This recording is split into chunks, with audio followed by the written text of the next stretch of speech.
Hi, I'm Nick Baker. Let's get an image ready for printing. So you can see I flattened this image earlier. If I back up, I've got lots of layers. I'll almost always want to flatten an image to get it ready for printing. That takes some of the burden off the printer and saves that work in Photoshop. The next thing I'm going to do is always save a copy and not work from my original, because I'm going to be making some changes that I don't want to necessarily save with my original. So I'm going to call it reading-print. My JPEG options, maximum quality, baseline optimized, all good. So now it's a flat image. So I want to print this on 11 by 17 paper, and there are a couple different ways to do that. You should remember that the laser printers need about 1/2 inch of margin around them. They can't print straight to the edges. And I want to make sure that this fits on an 11 by 17. So if I were to go up to image canvas size, I can change the edges of this. So if I say 17 and 11, it's going to extend it, and in white, which is good. So now if I zoom out, I can see this is how it would look if I printed it directly from this image. But let's say I wanted to fill up the whole screen. I'm going to step back in my history.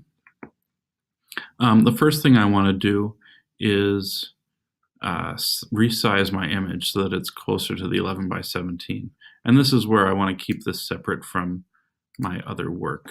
So I go up to image size, and let's say 17 width gives me 12 height at 237 pixels per inch. That's quite a good quality for a photo, but I've forgotten to leave my margin on. 1/2 inch on each side means I need a 16-inch wide image, and it's not going to be 12, but extra height is okay because I'm going to crop it down a little bit. If you didn't want to crop it, you could set the height to 10, and now you've got your 13 back. But I do want to crop it to fully fill the tabloid paper, so I say 16, and so we have still decent resolution. So now the image hasn't changed, but we've gone up to 16 by 12. So now I'm going to change the canvas size to shrink this down to fit on 16 by 10, which will fit nicely into a 11 by 17. I say OK, it is going to clip my image. I'm OK with that, and now I've got a slightly smaller image. And if I go up to image canvas size, I can push that out to 17 by 11. You always want to send the printer something that's exactly the size as your paper you're using, so that there's no confusion on the printer's end about whether it centers it or where it puts it. Maybe I'm not crazy about that cropping that it did. So another way, if I step back to image size, I've got it at 16 by 10 by 12, and I need it at 16 by 10. I can use my crop tool, and I can say a ratio of 16 to 10, and there it forces my crop into the size that I want, and then I can move it up, move it down, however I want it. Let's put it there and say enter. And now I've got a 16 by 10 image. Now if I go back to image canvas size, I can bump it out to 17 by 11. And now I've got an image that's exactly the size. I can see the border I'm going to get. I can see the image I'm printing. And this is ready to send to the printer. I'm also going to save it at this point because I've made all my changes. So let's print this image. If I go up to File and select Print, I get lots of options. They change based on the printer. So if you're going to one of our Xerox phasers, you can see that it doesn't quite fit. I want to print it on 11 by 17, and it's on 8.5 by 11. So the next thing to do is open the print settings, show details, and so I can see it's the default settings. I want tabloid. I can also see the Xerox features under the layout. So normal printing, you can change the paper, you can make it double-sided, all these nice things.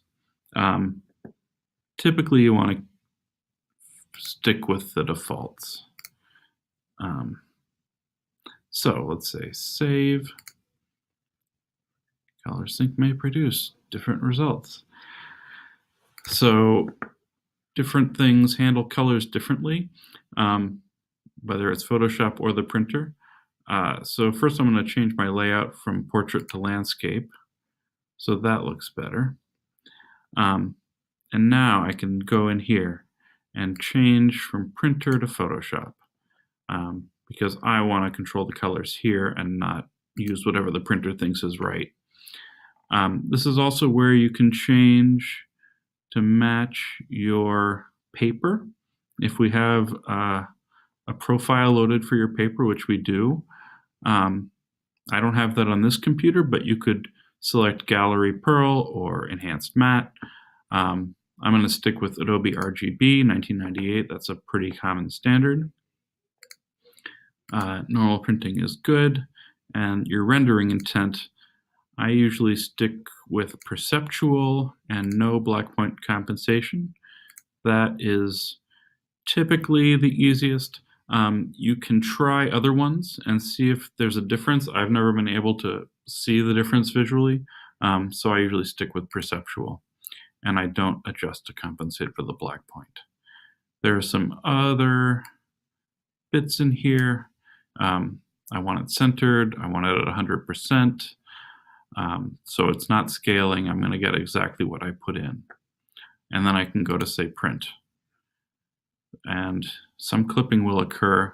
That's fine. That's these edges that are beyond the printer's printable area. And so I can say proceed.